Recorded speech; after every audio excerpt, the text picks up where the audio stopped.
وفاقی وزیر سیفران امیر مقام نے قبائلی اضلاع سے تعلق رکھنے والے پی ٹی آئی اراکین قومی اسمبلی کی جانب سے جرگے میں شرکت سے انکار پر افسوس کا اظہار کیا۔ اسلام آباد میں پریس کانفرنس کرتے ہوئے انہوں نے واضح کیا کہ ضم اضلاع میں ایف سی آر کا پرانا قانون بحال نہیں کر رہے۔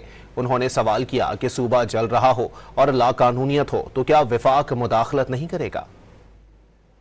اتنا پرانا قانون ایف سی آر کا کہ کسی کو اپیل کا حق نہیں، انصاف کا حق نہیں، سپریم کورٹ ہائی کورٹ میں جانے کا حق نہیں، ہر ایک نے کوشش کی ہوئی مگر کسی کو کامیابی نہیں ہوئی۔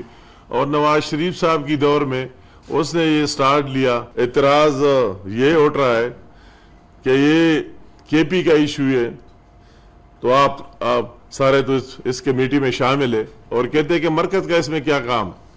تو اگر وہی کے پی یا جو بھی صوبہ ہو، خواہ وہ مرکز ہو خواہ وہ دوسرے ہو، اگر وہی اس طرح لا قانونیت اور جل ہے اور ایشو، تو کیا پھر مرکز کا کام نہیں ہے؟